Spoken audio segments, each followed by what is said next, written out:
देखेंगे बच्चों, आज हम लोग डिस्कस करेंगे materials, metals and non metals के regarding, metals and non metals के रिगार्डिंग।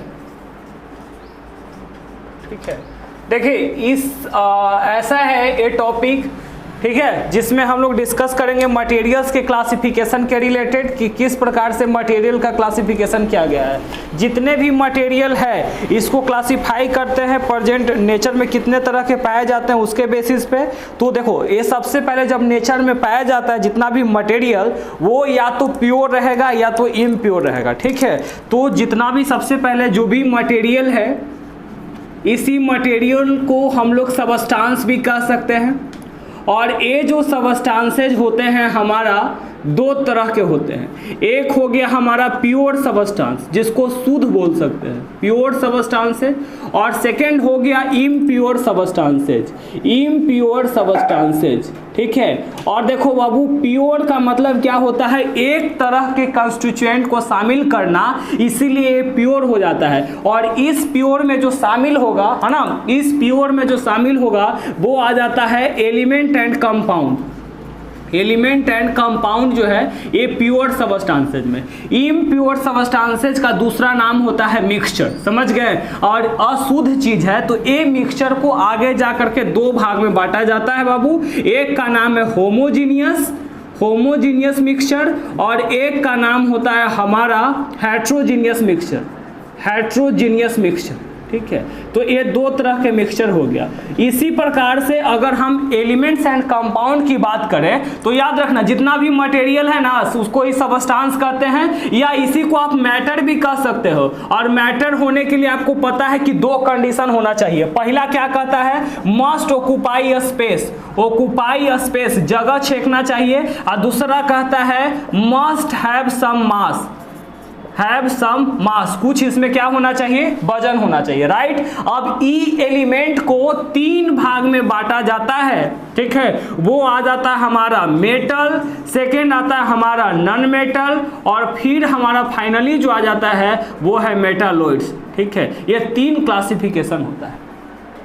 इसके आज के जो टॉपिक में ना हम लोग बेसिकली जो डिस्कस करेंगे वो मेटल्स नॉन मेटल्स के रिगार्डिंग। जैसे कॉमन एग्जांपल कुछ सबस्टांसेज है, देखिए स्टील का स्केल है, ठीक है, तो ये क्या है, धातु है, मेटल है। ठीक है, उसी प्रकार से ये देखो प्लास्टिक का बोतल, ये क्या है, नॉन मेटल है। ठीक है, इसी प्रकार से पेंसिल, यहाँ पे है एक पेंसिल है, देखो इस पेंसिल में ये वुड से बना हुआ है तो ये तो नॉन मेटल है। ये डस्टर है तो ये क्या है, नॉन मेटल है। लेकिन इसी में एक और पोर्शन है ये नॉन मेटल, जिसको ग्रेफाइट कहते हैं, जो पेंसिल का लीड होता है। ये नॉन मेटल होते हुए भी इलेक्ट्रिसिटी कंडक्ट करने के पावर इसमें होता है। ये क्यों कंडक्ट करता है और कैसे कंडक्ट करता है इस वीडियो में हम आपको दिखाएंगे। ठीक है, इसके बाद देख सकते हैं जो भी सबस्टांसेज होते हैं, जैसे कि अब देखिए कॉमन, ये क्या है, ग्लास है, कांच है। ठीक है, तो ये जो भी कांच वगैरह हम दिखा रहे हैं नॉन मेटल के अंतर्गत में आ जाता है। अब देखो ये माचिस का ना ये तिल्ली है, ठीक है, इस पे फास्फोरस ऊपर में चिपकाया होता है, तो ये क्या है, नॉन मेटल है। ठीक है, ये क्या है, नॉन मेटल है। पीछे लकड़ी है वो भी नॉन मेटल का रिप्रेजेंट कर रहा है, लेकिन ये हाथ में जो लिए हुए स्केल वो क्या है, मेटल है। ठीक है,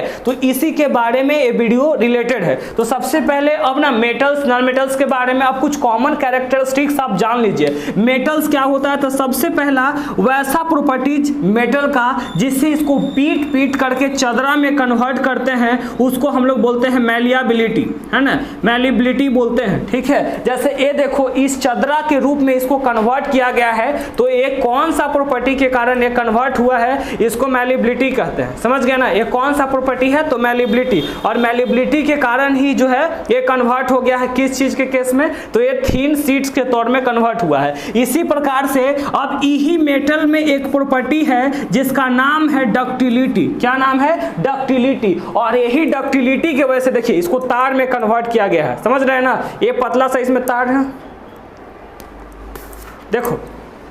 ठीक है, ये जो मेटल वाला जो पोर्शन हो रहा है तो ये डक्टिलिटी करता है। ठीक है, तो मेटल का वैसा गुण जिससे वो तार में कन्वर्ट होता है उसको हम डक्टिलिटी कहते हैं, थिन शीट में कन्वर्ट होता है उसको हम मैलिबिलिटी कहते हैं, और ए इलेक्ट्रिसिटी कंडक्ट करने के पावर रहता है, इसीलिए इसको गुड कंडक्टर ऑफ इलेक्ट्रिसिटी भी कहा जाता है, गुड कंडक्टर ऑफ इलेक्ट्रिसिटी कहते हैं। और कॉमनली इसके ऊपर जो गुड कंडक्टर है इसीलिए इस मटेरियल को कंडक्टर कह देते हैं, और अगर इलेक्ट्रिसिटी कंडक्ट नहीं कर पाता है तो इसको हम क्या कहते हैं, इंसुलेटर कहते हैं। तो याद रखिएगा, those material which does not allow electricity to pass through them is called insulator, जिसमें इलेक्ट्रिसिटी पास नहीं होता है उसको इंसुलेटर कहते हैं, ठीक है। तो मेटल्स जो होता है generally good conductor of electricity. इसके बाद इसमें याद रखिएगा टेंसाइल स्ट्रेंथ, टेंसाइल स्ट्रेंथ क्या होता है, तो खिंचाव शक्ति, इसमें जितना ज्यादा खींचिएगा ना ये हाल ही आपका फ्रैक्चर नहीं होगा, जितना ज्यादा आप खींचिए, ठीक है ना, एकदम टेंसाइल स्ट्रेंथ इसका ज्यादा होता है। लेकिन यही अगर एक कोई धागा ले लीजिए, रबर ले लीजिए तो एक हद तक खिंचा करके टूट जाएगा। तो नॉन मेटल का टेंसाइल स्ट्रेंथ कम होता है, मेटल का ज्यादा होता है, ठीक है। इसके बाद कुछ इसका और प्रॉपर्टी के अंतर्गत में अगर बात करें तो ये सोनरस होता है, सोनरस, सोनरस का मतलब साउंड प्रोड्यूस करने वाला, है ना, ये जो टन टन टन टन आवाज जो कर रहा है ना ये सोनरस प्रॉपर्टी दिखाता है, ठीक है। और इसके बाद एक बात याद रखेंगे, मेटल्स आर लस्चरस, लस्चरस का मतलब क्या होता है, शाइनी प्रॉपर्टी, है ना। ये देखिए चूड़ी जो बना हुआ है ये लस्चरस के कारण, ठीक है। फिर ये बजरंगबली हनुमान जी जो भी पहनने का काम करता है तो वो क्या करता है, लस्चरस प्रॉपर्टी के कारण ही उसको हम लोग मेटल के तौर पे, लस्चरस के प्रॉपर्टी के कारण ही उसका इस्तेमाल ऑर्नामेंट यानी गहना बनाने में किया जाता है, समझ गए। तो ये लस्चरस हो गया। इसके बाद इसमें केमिकल प्रॉपर्टीज भी आते हैं। तो केमिकल प्रॉपर्टीज में क्या आ गया, तो मेटल जब ऑक्सीजन के साथ रिएक्ट करता है तो मेटल ऑक्साइड बनाता है, और नॉन मेटल के साथ भी रिएक्शन करेगा तो नॉन मेटल का ऑक्साइड बनाता है। ये मेटल का गुण है। अगर नॉन मेटल के बारे में हम बात करते हैं तो नॉन मेटल में एक सिंगल गुण आ जाता है जिसको हम कहते हैं ब्रिटलनेस, ब्रिटलनेस, ठीक है, ब्रिटलनेस कहा जाता है। ब्रिटलनेस एक ऐसा गुण होता है, पता नहीं यहाँ पे चौक होगा या नहीं, तो नॉन मेटल एक ऐसा, देखो ब्रिटलनेस एक वैसा प्रॉपर्टी होता है जिससे मेटल को मार करके ना, जैसे कि मेटल को अगर हम मारे तो कैसा कन्वर्ट हो रहा था चदरा में, लेकिन नॉन मेटल को अगर मारिएगा तो वो कैसा कन्वर्ट हो जाएगा, बुकनी के केस में, ठीक है। सी यू में ऑब्जर्व, ठीक है ना, ये स्मॉलर पीसेज, तो property of non metal due to which it get converted into smaller pieces, मतलब नॉन मेटल का वैसा गुण जिससे वो किस चीज में कन्वर्ट हो जाता है, छोटे छोटे पीसेज में कन्वर्ट हो जाता है, उसको ब्रिटलनेस कहते हैं। समझ में आ रहा है बात, है ना। और मेटल के कौन कौन प्रॉपर्टी बता दिए, मैलिबिलिटी, चदरा में कन्वर्ट करना, तार में कन्वर्ट करना, डक्टिलिटी, साउंड पैदा करना, सोनरस, चमकना, लस्चरस, समझ गए। इसके बाद मेटल कौची, पानी के साथ मेटल हाइड्रोक्साइड। यहाँ पे सबसे पहले बात यहाँ पे ये समझो कि मेटल जब पानी के साथ ऑक्सीजन के साथ रिएक्ट करेगा तो क्या होगा, तो मेटल ऑक्साइड बनाता है, ठीक है। उसी प्रकार से नॉन मेटल के साथ रिएक्ट करेगा तो नॉन मेटालिक ऑक्साइड बनेगा। अब देखिए, अब मेटल का प्रॉपर्टी के कारण ही इसको ना अलग अलग तरह से यूज करवाया जाता है, अलग अलग पोजीशन के आधार पे। जैसे कॉमन एग्जांपल, अब यहाँ पे क्या होता है, कुछ इसी का एक एक्टिविटी आता है ना। इस मेटल्स के अंतर्गत में आपको जितना भी बात पता है बउआ कि पृथ्वी पे मतलब जब केमिस्ट्री की बात करते हैं तो वहाँ पे सबसे पहले मैटर आता है, और ई मैटर बना होता है एटम से, ठीक है। तो बोला जाता है atom is the smallest particle by which matters are made up of, मतलब एटम्स जो है छोटे पार्टिकल हैं जिससे पदार्थ बने होते हैं, और इस एटम्स को एटम्स को ही दूसरा नाम दिया जाता है पार्टिकल, समझ रहे हैं ना। इस एटम्स को ही पार्टिकल कहा जाता है, और आगे जाकर के एटम्स को 3 भाग में क्लासिफाई किया गया है, दैट इज इलेक्ट्रॉन, प्रोटॉन और न्यूट्रॉन, ठीक है, इलेक्ट्रॉन, प्रोटॉन और न्यूट्रॉन। और यही फॉर्म में समझिए ना तो चार्ज के रूप में ये पाया जाता है। किस चीज के रूप में पाया जाता है, चार्ज के रूप में पाया जाता है। और यही चार्ज ना क्या करता है, हेल्प करता है कंडक्टिंग इलेक्ट्रिसिटी। तो यहाँ पे चार्ज जो होते हैं ना, आपको पता होना चाहिए, चार्ज जो होते हैं 2 टाइप्स, 2 तरह के चार्ज होते हैं। एक होता है हमारा लाइक चार्जेस और एक होता है अनलाइक चार्जेस, अनलाइक चार्जेस। देखो लाइक चार्जेस का मतलब क्या होता है, समान, माने एक जैसा, जैसे पॉजिटिव पॉजिटिव तो पॉजिटिव पॉजिटिव, नेगेटिव नेगेटिव तो नेगेटिव नेगेटिव, माने कहने का सेंस क्या है, एक समान रहेगा तो लाइक कहते हैं। अब पॉजिटिव नेगेटिव यानी अनलाइक, नेगेटिव पॉजिटिव ये भी अनलाइक। तो अनलाइक का काम होता है सटा लेना और लाइक का काम होता है हटा लेना, ठीक है। यहाँ पे राजीव आओ तो देखो मेरे पास बैलून है, लॉ ऑफ चार्ज हम दिखाते हैं कैसे यहाँ पे होता है। इसको फुलाइए, है ना, फुलाइए इसको, इसको तुम फुलाओ, फुलाओ जल्दी, ठीक है, फुला करके उसको फिर बांधिए, ठीक है। हम अभी लॉ ऑफ चार्ज दिखाते हैं। और देखिए मेटल्स का एक प्रॉपर्टी है, देख रहे हैं ना, एक कंडक्टर, ठीक है, ये मेटल्स का एक ऐसा प्रॉपर्टी होता है जिससे वो कंडक्ट करता है। अभी हम यहाँ पे आपको दिखाते हैं लॉ ऑफ चार्ज के रिगार्डिंग भी किस प्रकार से कंडक्ट करता है। देखो अब यहाँ पे ना मेरे पास बोथ साइड टेप वगैरह कुछ नहीं है, फिर भी हम एक्सपेरिमेंट करके आपको दिखाएंगे कैसे होता है इसके रिगार्डिंग, ठीक है। तो लॉ ऑफ चार्ज यहीं पे दिखाएंगे कैसे करते हैं हम लोग एक्सपेरिमेंट के हिसाब से, आपको अभी बताते हैं।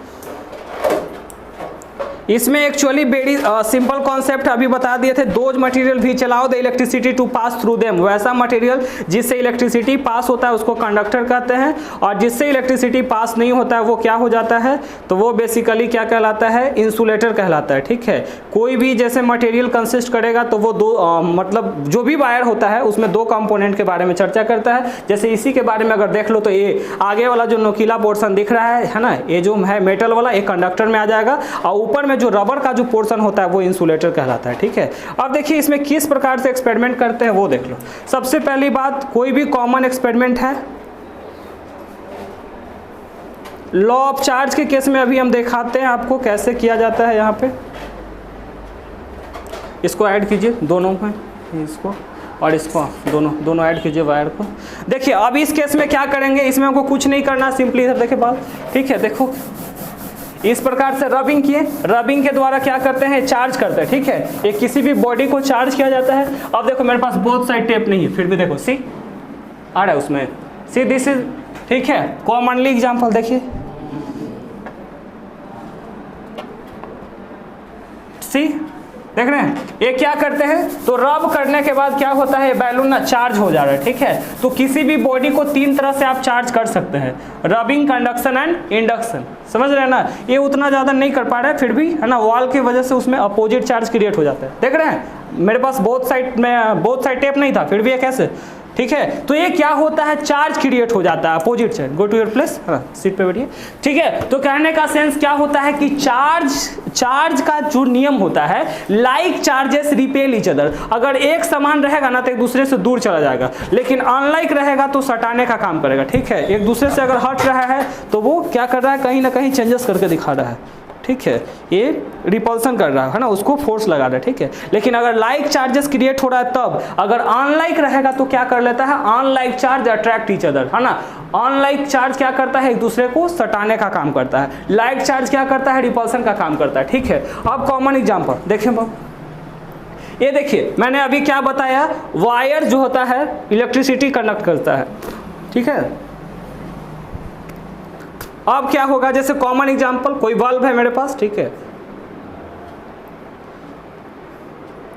सी ये देख रहे हैं, ये कंडक्ट कर रहा है इलेक्ट्रिसिटी को, ठीक है। तभी तो ये कंडक्शन करके दिखा रहा है आपको। अब कॉमन एग्जांपल मैंने क्या बताया है ना, ये जो होते हुए क्या करता है, पेंसिल जो है कंडक्ट करता है, पेंसिल का जो ग्रेफाइट है जो नॉन मेटल का बना होता है, ये इलेक्ट्रिसिटी कंडक्ट करता है।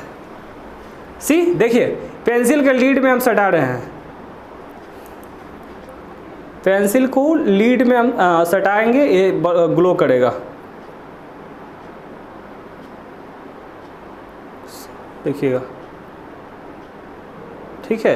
ये क्या रिप्रेजेंट कर रहा है, ये कर रहा है कि जो ग्रेफाइट जो होता है वो इलेक्ट्रिसिटी को कंडक्ट करने का काम करता है, ठीक है। यही यहाँ पे एक्सपेरिमेंट है। तो कहने का सेंस क्या होता है, मेटल्स एंड नॉन मेटल्स के रिगार्डिंग दोनों में डिफरेंस क्या होते हैं कि मेटल्स जो होता है वो क्या होता है, गुड कंडक्टर ऑफ इलेक्ट्रिसिटी। लेकिन यही कॉमन एग्जांपल क्या करो, ये लकड़ी है ना, ये लकड़ी है ना, और ये मार्कर देखो, ये दो मार्कर है मेरे पास, ये नॉन मेटल है, ठीक है। अब दोनों नॉन मेटल को एक पॉजिटिव टर्मिनल, एक इधर नेगेटिव टर्मिनल में ऐसा सटाएं, ठीक है। और सटाने के बाद क्या करें, ये दोनों बल्ब का जो तार है, ठीक है, एक को यहाँ प्लेस करते हैं, एक को यहाँ प्लेस करेंगे, लेकिन ये ग्लो नहीं कर रहा है। तो क्यों ये ग्लो नहीं कर रहा है, आखिर क्या कारण होता है। तो देखो कॉमन एग्जांपल आप समझिए, कहीं ना कहीं मेटल से ही ये बना हुआ है, ठीक है, ये मेटल से ही हमारा बना हुआ है। तो जो मेटल से बना होता है ना बाबू, इसमें क्या कंस्ट्रक्शन होता है ये समझो। जैसे सबसे पहले एकदम यहाँ पे बात समझिए कि जैसे ही कोई मेटल होता है, कोई मेटल होता है ना, इसमें क्या होता है, फ्री इलेक्ट्रॉन मूव करते रहता है, ठीक है, फ्री इलेक्ट्रॉन मूव करते रहता है। लेकिन ये जो इलेक्ट्रॉन मूव करता है ना, ये रैंडम डायरेक्शन में मूव करता है। रैंडम डायरेक्शन मतलब जहां मन किया उस डायरेक्शन में जाता है। लेकिन जैसे ही आप कोई सोर्स से इसको कनेक्ट करते हैं, इसका इलेक्ट्रॉन एक ही डायरेक्शन में फ्लो करना स्टार्ट कर देता है। Its electron start in flowing in one direction, है ना। इसका इलेक्ट्रॉन एक ही डायरेक्शन में फ्लो करता है, और जैसे ही एक डायरेक्शन में इलेक्ट्रॉन फ्लो करता है, ये क्या हो जाता है, रिस्पॉन्सिबल हो जाता है करंट को कैरी करने के लिए। समझ गए ना, ये इलेक्ट्रॉन को क्या करता है, कैरी करने का काम शुरू कर देता है। समझ गए, तो ये पूरी प्रोसेस होता है इलेक्ट्रिसिटी कंडक्ट करने के लिए, ठीक है। तो इसीलिए मेटल्स को कंसीडर किया जाता है, they are the good conductor of electricity, मतलब ये इलेक्ट्रिसिटी को कंडक्ट करने का पावर रखता है। समझ गए, कौन, मेटल में। जबकि नॉन मेटल में क्या होता है, देखिए इसमें भी इलेक्ट्रॉन है, क्योंकि ये भी कहीं ना कहीं छोटा पार्टिकल्स को कंसिस्ट करता है, लेकिन यही दोनों में अंतर है कि इसमें जो इलेक्ट्रॉन है बाबू वो स्टैटिक है। स्टैटिक का मतलब स्थिर इलेक्ट्रॉन है, ये मूव नहीं कर सकता है। लेकिन एक ऐसा इलेक्ट्रॉन रखता है मोबाइल इलेक्ट्रॉन, मतलब वैसा इलेक्ट्रॉन जो एक स्थान से दूसरे स्थान पे मूव कर सकता है। और पूछेगा कि कौन सा इलेक्ट्रॉन इलेक्ट्रिसिटी कंडक्ट करता है, तो मोबाइल इलेक्ट्रॉन। समझ गए ना, तो मेटल में मोबाइल इलेक्ट्रॉन पाए जाते हैं। एक एकलौता नॉन मेटल जिसका नाम है ग्रेफाइट, जो कार्बन के अंतर्गत में आता है, वो ही ग्रेफाइट क्या करता है, एक फ्री इलेक्ट्रॉन को रखता है, जिसके वजह से वो इलेक्ट्रिसिटी कंडक्ट कर पाता है। और वैसी का एग्जांपल हमने बताया कि जैसे कि जो पेंसिल लीड है उसमें आपको ग्रेफाइट मिल जाएगा, ठीक है। और एक ग्रेफाइट जो है वो इलेक्ट्रिसिटी कंडक्ट करने में मदद करता है, ठीक है। So this is all about the video. फिर मिलेंगे नेक्स्ट सेशन में। Thank you.